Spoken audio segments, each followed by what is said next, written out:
might have something to offer if eventually he was to come across some evidence.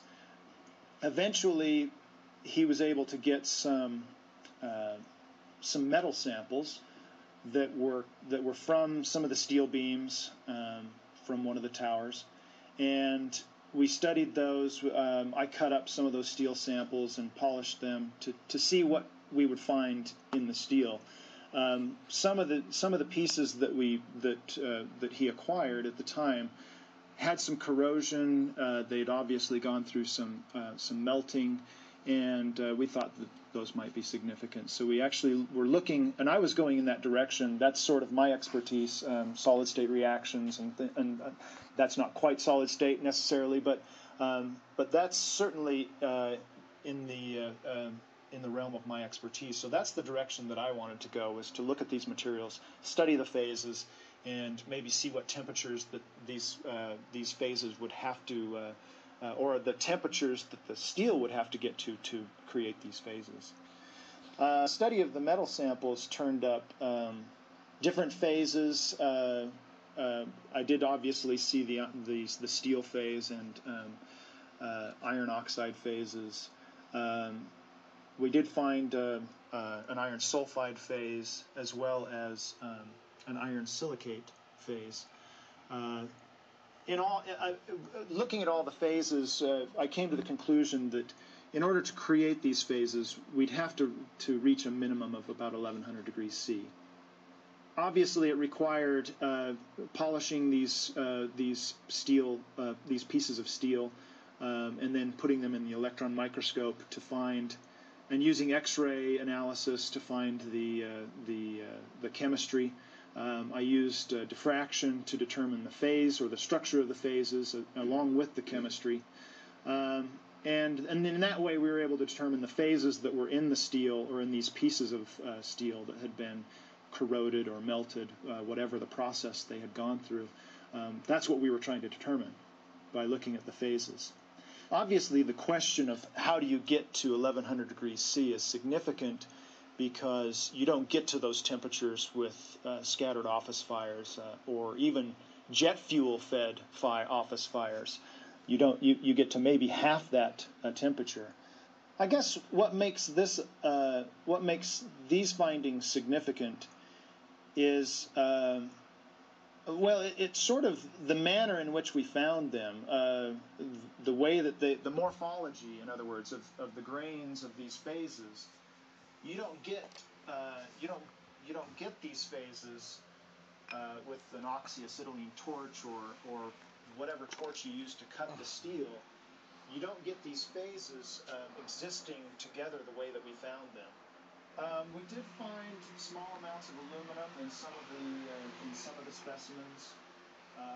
More significant probably was the sulfur content that we found. In fact, in one piece, I found a pore in the steel that had pure sulfur embedded in the pore, which I thought was very strange, and so that's when I really started looking for sulfur and finding it in more abundance in some of these phases. So then, of course, the next question is how do you get the sulfur in these pieces of steel or in the debris? And that question is an answer. And there are possibilities for sulfur in many other possibilities. There's a version of ferrite called thermate, which has sulfur in the thermate. And what the sulfur does is That's my bowling ball. It's clear.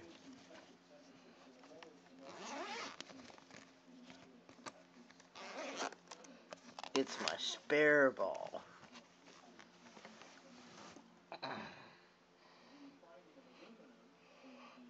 Let me read your future.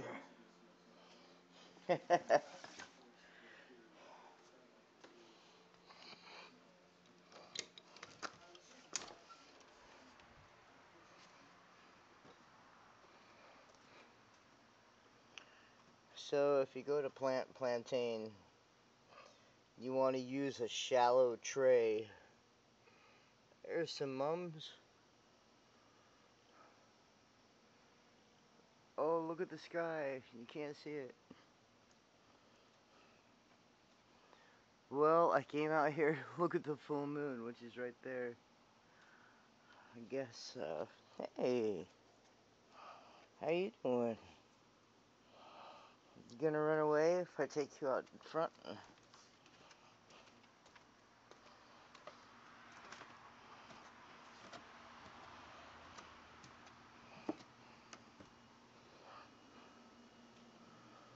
Poison ivy.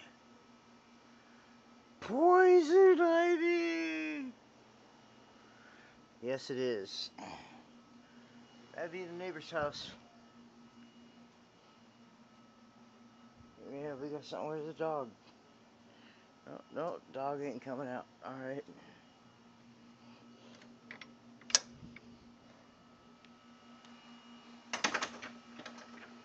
Yeah, my brother paid me. Yeah, I'm naked out here. Yeah, I live in the wrong place. So anyway, I'm totally naked. That's pretty funny.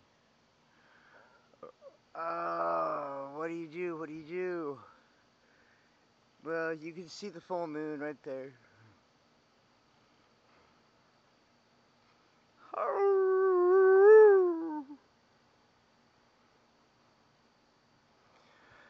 Yeah. Stanton Warriors. We're trying to tie these together to make an arbor that's natural. There's the moon. Yep.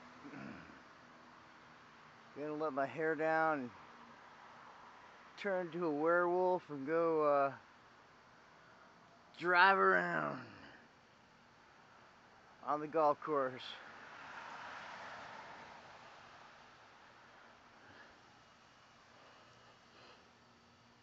Look at that. My neighbor mowed his own yard. First time in 2.5 years. Still hasn't paid me for the other 2 years.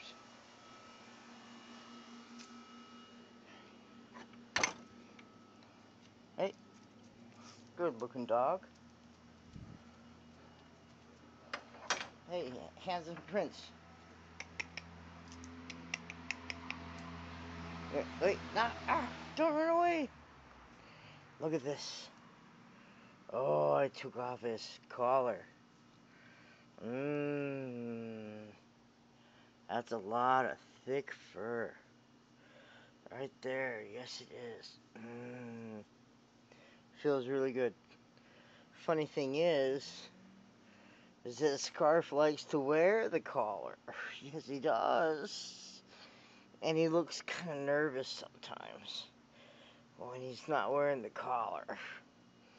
But hey, you're mine, bud. Yes, you are. My dad thinks he's skinny. I think he's fit. What do you think? Anyway, let's go. Get him! Ow! Ow! Ow! Barefoot on sweet gum. What you doing behind me, bud? Hey, I'm naked. Get him! Go! Or not. I have a little shadow. He goes in and out with me. And every time I turn around, it's Tricky Dog I see.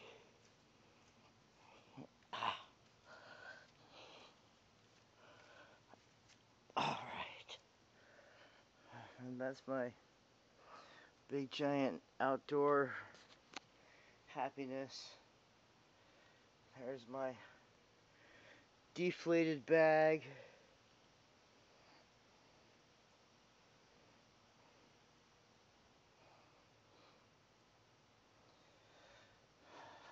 Got an archery range right there too.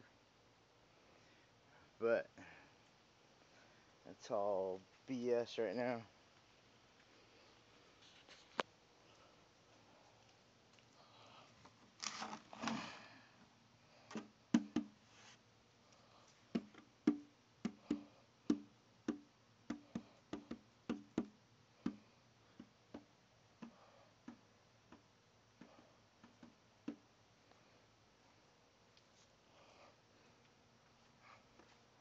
Go up.